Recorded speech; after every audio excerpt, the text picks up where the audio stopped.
InfoCité, le journal de l'info de proximité sur la 95.2. 21 765 candidats pour 684 postes sur toute l'étendue du territoire national. Voici les chiffres relatifs au concours direct d'entrée à la fonction publique des collectivités territoriales des enseignants qui ont démarré hier au Mali. Vous en saurez plus dans un instant. Le buzz, ces photos, vidéos et articles sur la toile, parfois drôles, humiliants ou provoquants, est très en vogue actuellement dans le monde. Il occasionne tellement la polémique que l'on se demande finalement quelles sont les aspirations derrière cette machination. Salimata Konaté nous donnera tout à l'heure des éléments de réponse. Sur la scène internationale, au moment où l'ONG MSF alerte sur l'augmentation alarmante des violences sexuelles en RDC, Israël frappe le centre de Beyrouth. Khadijatou Traoré sera avec nous pour décortiquer tout cela. Et Awa Kamisoko sera en direct dans ce studio pour développer l'actualité sportive. Mesdames et messieurs, bonjour et bienvenue sur la chaîne 2. Nous sommes dans InfoCité. Présentation Hawa Kamara, mise en onde Djala Samake. Je vous l'annonçais dans les titres, les épreuves du concours direct d'entrée à la fonction publique des collectivités territoriales des enseignants ont démarré hier. Ils sont au total 21 765 candidats pour 684 postes sur toute l'étendue du territoire national. À Bamako, c'est au lycée Ba Aminata Diallo que le ministre de l'Éducation nationale, Dr Amadou Si Savané, et son collègue de la Justice et des Droits de l'Homme, garde des Sceaux, Mahamadou Kassogué, ont procédé au lancement officiel du concours. Reportage de Hamadoun Diallo. Ils sont au total 21 765 candidats retenus, répartis entre 21 centres de concours et 484 centres d'examen sur l'ensemble du territoire national. Sekou Oumar Konaté, ingénieur en hydraulique. Oui, c'est très fascinant et puis surtout pour le pays, là où nous sommes maintenant, donc le pays a énormément besoin des enseignants. Selon le ministre de l'Éducation nationale, Dr Amadou Si Savané, ce concours direct au titre de l'exercice budgétaire 2023 s'inscrit dans la dynamique des efforts du gouvernement de promouvoir l'accès à l'emploi des jeunes. Nous l'avons promis, concours, pour recruter plus de presque 700 enseignants. La réalisation de ces promesses est en cours. Chacun est invité à lire attentivement les sujets et à réussir par ses propres moyens. Placé sous le signe de la transparence et de la récompense du mérite, le ministre de la Justice et des Droits de l'Homme, garde des Sceaux, Mahamadou Kassogué, a prodigué des conseils aux candidats avant de les rassurer que toutes les dispositions sont prises pour le bon déroulement du concours. Les consignes que nous avons données, c'est celle de la rigueur dans la surveillance. Ceux qui vont travailler correctement seront élus. Seul le mérite sera les critères de la réussite. Et cela s'inscrit dans la dynamique de ce que nous sommes en train de faire, où tous les concours sont en train d'être organisés dans la plus stricte transparence. Nous voulons des cadres valeureux, des cadres méritants, capables de servir leur nation. Rappelons que ce recrutement direct des enseignants dans la fonction publique des collectivités territoriales concerne 49 spécialités des catégories A et B2 réparties entre les différents ordres d'enseignement. À présent, le tour d'horizon de l'actualité internationale. Et nous recevons en direct dans ce studio Khadija Traoré pour le développement de l'actualité internationale. Bonjour Khadija. Bonjour Awa. Alors, sur la scène internationale, en RDC, l'ONG MSF alerte sur l'augmentation alarmante des violences sexuelles dans l'est du pays. L'ONG annonce avoir signé plus de 25 000 victimes en 2023, soit plus de 2 victimes par heure. Les violences particulièrement concentrées dans la province du Nord Kivu continuent de croître en 2024. Ce chiffre, le plus élevé jamais enregistré par l'ONG dans le pays, représente une augmentation significative par rapport aux années précédentes où la moyenne annuelle atteignait environ 10 000 victimes. victimes. Au Ghana, le principal parti d'opposition dénonce à son tour la détention prolongée de manifestants. Le gouvernement ghanéen est accusé d'autoritarisme par plusieurs acteurs de la société civile et partis politiques. Des réactions qui font suite à l'annonce du maintien en détention d'une quarantaine de manifestants arrêtés le week-end dernier à l'occasion des rassemblements dans la capitale contre les mines d'or illégales. Présidentielle en Tunisie, à Bizerte, des participants sont en campagne pour un chef d'État peu sur le terrain. Étonnante campagne présidentielle en Tunisie, seulement 3 candidats ont été autorisés, parmi lesquels l'homme d'affaires emprisonné Hayachi Zamel, l'ex-député Zawir Magzaoui et le président sortant qui ne va que très peu à la rencontre des Tunisiens pour présenter sa vision pour un nouveau mandat. À la place de Kais Saïd, ce sont ses sympathisants qui occupent l'espace laissé libre. Et pour terminer, l'Israël frappe le centre de Beyrouth. Le Liban, la Syrie et l'Iran entament leur deuil national. Depuis plus d'une semaine, l'armée israélienne continue de bombarder le Liban dans le but d'éradiquer le Hezbollah. Pour la première fois depuis le début des hostilités, l'État hébreu a frappé le cœur de la ville de Beyrouth. Jusqu'ici, il ciblait la banlieue sud. Après la mort d'Hassan Nasrallah et d'autres dirigeants du mouvement chiite dans des frappes, le Liban, la Syrie et l'Iran ont décrété plusieurs jours de deuil national entamé aujourd'hui. Voilà, c'est tout, Awa. Merci beaucoup, Kadidiatou, pour cette actualité internationale bien fournie. Restons à l'international. Hier, 29 septembre 2024, c'était la journée internationale de sensibilisation aux pertes et gaspillages de nourriture. Cette journée initiée depuis 2020 par l'Organisation des Nations Unies, ONU, a pour but de réduire les pertes et les gaspillages de nourriture dans un monde où le nombre de personnes touchées par la faim monte en flèche. Tanavet Sangari nous en parle dans ce dossier. Sous un ciel nuageux, à Amdalaï, en commune 4 du district de Bamako, nous sommes dans la famille Djakité. Il est environ 10 heures et c'est l'heure pour la première belle-fille, Awa Traoré, de commencer à faire la cuisine pour le repas de midi. Sous les consignes de sa belle-mère, notre ménagère prend une quantité qui est considérée être suffisante pour la famille et même pour les imprévus.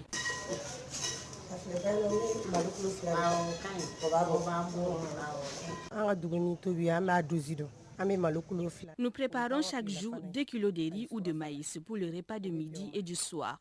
Aussi, si nous envisageons de faire un festin la nuit, le reste du repas sera mangé par les enfants dans l'après-midi. Au cas où il y aura des invités, leur part est aussi prise en compte. Pour la famille Djakité, cette pratique est bonne car cela permet d'éviter le gaspillage de la nourriture. Yala Djakité, policier à la retraite. La nourriture est chère, donc nous prenons des dispositions pour qu'il n'y aura pas de gaspillage. Djakité Djenabou Keita, commerçante. Je dis toujours à mes petits-enfants de prendre la quantité de nourriture qui leur satisfait. Et même si je ne suis pas à la maison, mes instructions sont coordonnées par mes belles-filles. Et si quelqu'un faille à ces instructions, il sera puni pour avoir gaspillé de la nourriture. D'une famille à une autre, cette fois-ci nous sommes dans la famille Sanogo.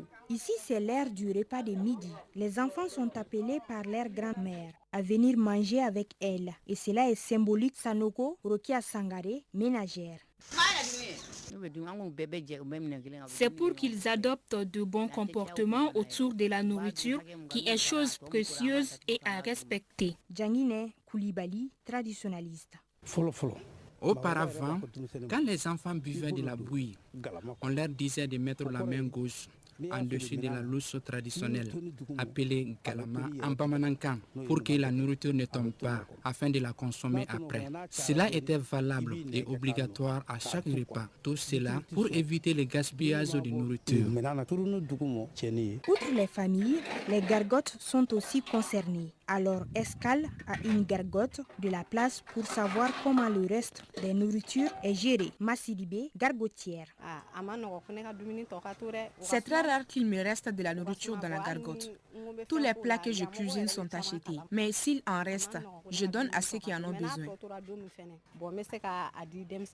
Autre lieu, autre réalité. Et ce restaurateur nous explique la gestion du reste de leur nourriture. Mohamed Sempara, manager général du restaurant. Moi, je considère les restes ici comme deux types de restes. C'est-à-dire les restes des clients, s'ils ont fini avec les assiettes, les restants qui restent, automatiquement, ça, c'est à la poubelle. Après, ce qui est des restes de nourriture en général, c'est-à-dire si on a préparé, par exemple, du riz au gras et qu'il en reste, on donne le reste aux plus démunis. La perte ou le gaspillage de nourriture est un phénomène qui préoccupe plus d'un dans la ville de Bamako. Salif Kamara, philanthrope. À mon avis, ce n'est pas quelque chose qui est vraiment apprécié dans notre contexte. Nos valeurs aussi ne le permettent pas. On doit faire économie de tout ce qu'on mange. En somme, notez qu'une bonne gestion de la nourriture est d'œuvrer en faveur de l'environnement et aussi sur le plan moral et économique.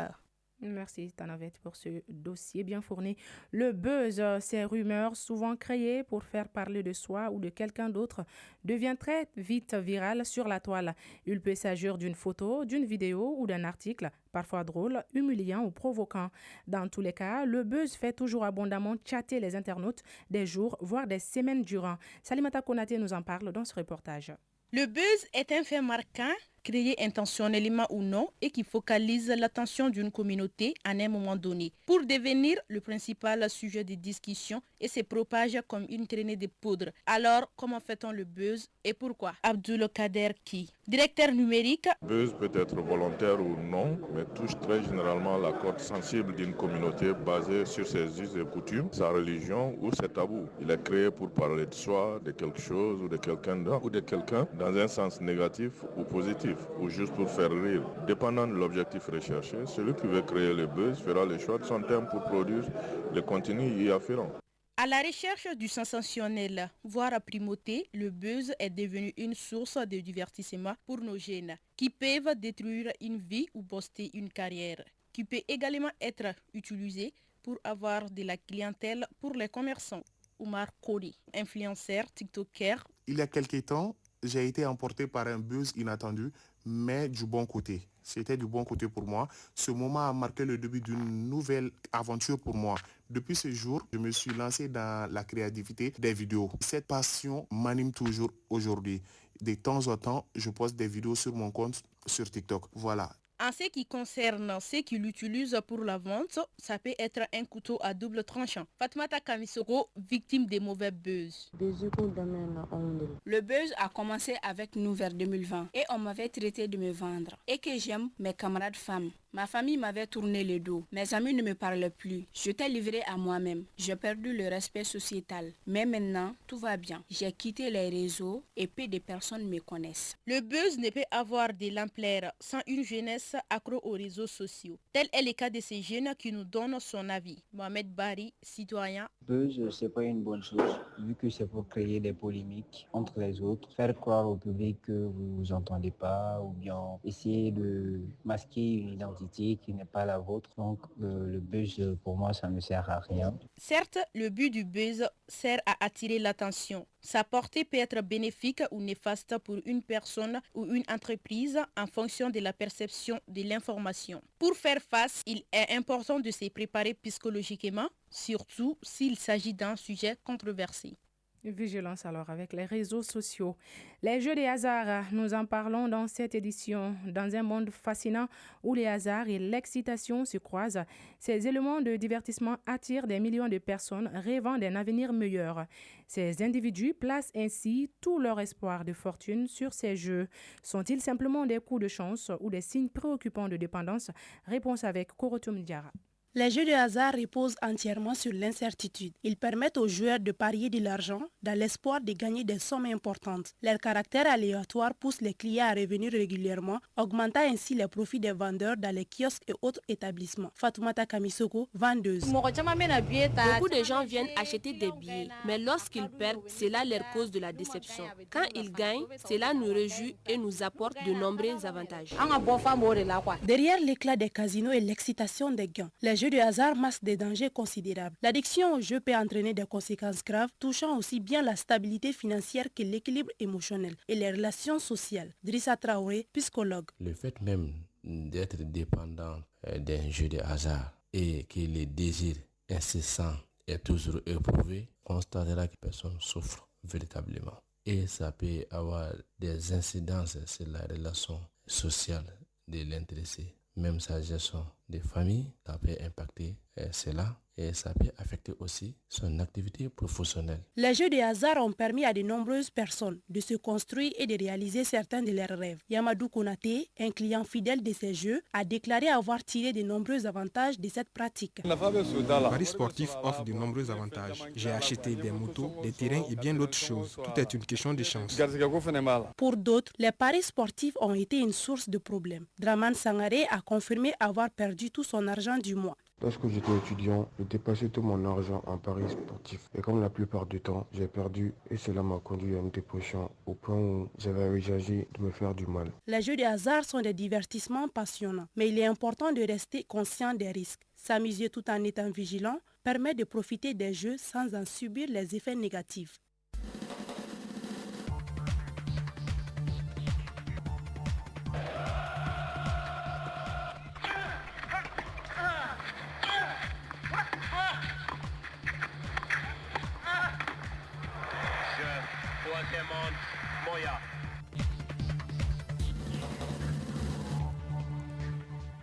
Elle est là en ce moment avec nous dans ce studio. Awa Kamisoko, bonjour. Bonjour Awa Kamara. Alors, nous commençons l'actualité sportive par la Coupe du Mali de handball. Les trophées hommes et dames de l'édition 2024 ont respectivement été remportés par l'USFAS et les Sigui d'Ekaï. Effectivement, l'édition 2024 de la Coupe du Mali de handball s'est terminée hier avec les sacres du Siki d'Ekaï en dames et l'USFAS en hommes. En finale disputée hier au Palais des Sports Salamatou Maïka, l'USFAS en homme a disposé du Mamaïra Assedi Kati par le score de 34-30. L'USFAS a réalisé ainsi le doublé Coupe Championnat au bout d'une saison qui lui aurait été très faste. Chez les dames, les Sigui d'Ekaï a dominé le centre en espoir de l'Afia-Bougou 22-17. Vice-champion du Mali cette année et finaliste malheureux en Coupe la saison dernière. Les Sigui dames s'agissent ainsi le trophée des dames Coupe du Mali comme c'était le cas la saison passée pour les Sigui garçons Awa. En basketball à présent, le tournoi de montée en première division connaîtra son épilogue aujourd'hui même à Bougouni. Effectivement, le verdict chez les garçons n'est plus un secret puisque les deux promis sont déjà connus. Il s'agit des centres Mamtoukane, CMK et Fasoukano. Ces deux équipes s'affrontent cet après-midi à 16h dans un match qui n'a autre enjeu que la convoitise de la première place. Et dans cette bataille pour la hiérarchie, l'équipe qui gagnera sera classée premier du tournoi de montée en première division du championnat national de basketball. Chez les dames, il existe un léger suspense puisque la situation n'est complètement décantée, déjà qualifiée. L'AS Comi 5 jouera cet après-midi à 17h30 contre le centre Mamadou Kane CMK en ballottage avec les CRBT qui affrontent ce matin CFCM d'Ekaï. Le vainqueur de ce duel à distance accompagnera la Commune 5 en première division du championnat national de basketball. Salfoué Drago est actuellement à Boukouni pour nous donner à temps réel le résultat. D'accord. Et pour terminer, Ligue des champions d'Europe de football, la deuxième journée des groupes commence demain. À 16h45, avec la rencontre idéale, Boule Salzbourg accueille Brest. Sugdar recevra Spartak Prague à 16h45 également. Le reste du programme prévoit à partir de 19h Slova Bratislava contre Manchester City, Inter Milan contre Étoile Rouge de Belgrade, Dortmund contre Celtic Glasgow, FC Barcelone contre Young Boys, Arsenal contre Paris Saint-Germain, Bayer Leverkusen joue contre AS Milan. Et pour terminer, PS Eindhoven va jouer contre Sporting Lisbonne. Merci beaucoup, Awa Kamisoko, pour toutes ces informations.